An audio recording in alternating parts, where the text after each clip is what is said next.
Oi turma, tudo bem? Eu sou o professor Adeblan e hoje temos uma aula de História e Geografia sobre a nossa cidade, Imperatriz. E vamos falar hoje sobre o campo e a paisagem rural, tá? O objetivo da nossa aula é esse aqui: reconhecer a história como resultado da ação do ser humano no tempo e no espaço, com base na identificação de mudanças e permanências ao longo do tempo. Identificar os processos de formação das culturas e dos povos, relacionando-os com o espaço geográfico ocupado. Veja, turma, que poema belíssimo sobre a nossa cidade, Imperatriz, princesa do Tocantins. Tem mais de um século e meio, avança sem retrocesso, tem um bom aeroporto e empresas de sucesso. O povo é hospitaleiro, tem um bom setor hoteleiro e trilha pelo progresso, de autoria de Levi Madeira. Aqui nós temos uma imagem onde está mostrando o campo da nossa cidade, a zona rural. Então a gente consegue observar uma cerca, né, que faz a separação entre uma propriedade privada e a rua, né, a estrada que dá acesso, tá? E um trator que está fazendo um trabalho de abertura dessa via. A gente consegue enxergar lá no fundo uma construção, provavelmente uma residência, né? Vamos falar sobre essas características do campo e da zona rural da nossa cidade. Então, as paisagens no campo ou zona rural são bem diferentes da zona urbana. No campo existem poucas construções, né? Uma casa geralmente fica mais distante da outra e, em geral, as comunidades da zona rural, elas ficam em povoados onde há poucas ruas e a maioria dos caminhos é de terra. E o comércio existe na zona rural, existe no campo, só que ele não é tão diversificado igual é na cidade, na zona urbana. Na cidade a gente tem shopping, diversas farmácias, muitas lanchonetes, né? Opções infinitas de locais para você ir. No campo não.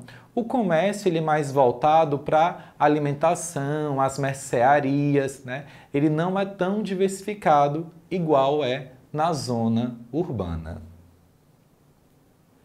E as paisagens do campo elas são formadas por fazendas, chácaras, sítios, né? Porém, todos os povoados da nossa cidade eles possuem escola, sinal de celular, energia elétrica e internet. Aqui, por exemplo, a gente tem a Escola Municipal Dom Marcelino, que fica lá no povoado de Coquelândia, aqui no município de Imperatriz. Essa escola ela tem toda a estrutura que as escolas da zona urbana possuem, inclusive possui internet. Agora, desde a fundação de Imperatriz até hoje, como que funcionou o crescimento da zona rural, do nosso campo? Olha só, apenas 5% da população do nosso município mora no campo, na zona rural, tá? E a história dessas comunidades, desses camponeses, como que aconteceu, né? Eles vieram em busca de terras férteis para plantar, né? Para produzir seu alimento. E aí encontraram a nossa cidade, o território de Imperatriz. Um exemplo de criação de um desses povoados é a Vila Conceição 1 e 2. Esse povoado, ele fazia parte de uma fazenda Itacira, que era uma fazenda improdutiva. Existia o espaço, né? Só que lá não era produzido nada, nenhum tipo de plantação, também não era criado gado, nenhuma criação de animais. E aí os camponeses começaram a lutar para poder utilizar aquele território para plantar, para criar os animais, né? para de fato fazer com que aquele território fosse produtivo. E eles conseguiram. E o nome Vila Conceição é em homenagem a um dos camponeses que mais lutou para que aquela terra fosse concedida a eles. Aqui a gente tem a imagem da quadra poliesportiva lá do povoado de Vila Conceição, né? Que tem diversos serviços públicos presentes, disponíveis para toda a população utilizar. Conhecendo os povoados e as suas comunidades. A maioria dos povoados em Imperatriz, elas estão presentes ao longo da Estrada do Arroz. Você já ouviu falar na Estrada do Arroz? Por que ela se chama Estrada do Arroz, né?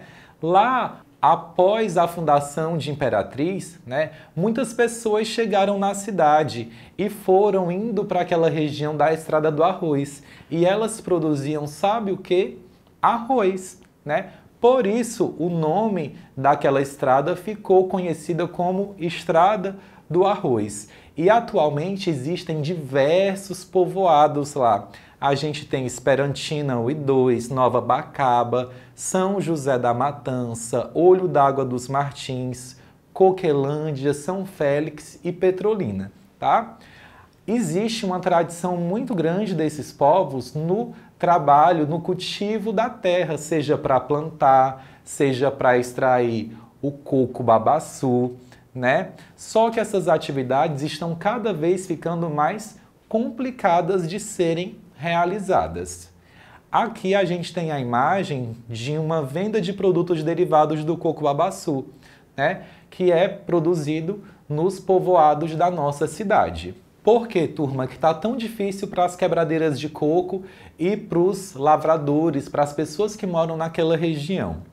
O foco hoje de quem possui terras naquela grande área é a criação de gado. Então eles foram perdendo espaços para as fazendas que produzem diversos produtos através da criação de gado e para as grandes plantações de eucalipto, tá? E aí o plantio ficou difícil, a extração do coco babaçu ficou mais difícil, né? E atualmente existem diversas roças de plantio de eucalipto, que já é vendido para a indústria, né, para extrair celulose. E o que acontece? Toda aquela comunidade se reuniu e criaram várias associações para lutar pelos seus direitos, né? Pelo direito de extrair o coco babaçu das propriedades privadas, enfim. A gente tem aqui 3 associações que representam as comunidades do nosso campo, da zona rural. A Associação das Quebradeiras de Coco de Petrolina e Altamira, que fica em Petrolina. A Associação das Mulheres Quebradeiras de Coco Babaçu da Estrada do Arroz, que fica em São Félix. E o Fórum de Defesa das Comunidades da Estrada do Arroz. Aqui nessa imagem nós temos a plantação de eucalipto e o transporte, né? Que é uma das atividades que vem ganhando espaço cada vez mais e tirando o meio de trabalho daquelas comunidades. Devido a todas essas mudanças que ocorreram no campo, né, muitas pessoas acabam por vir do campo, da zona rural, para a zona urbana, tá?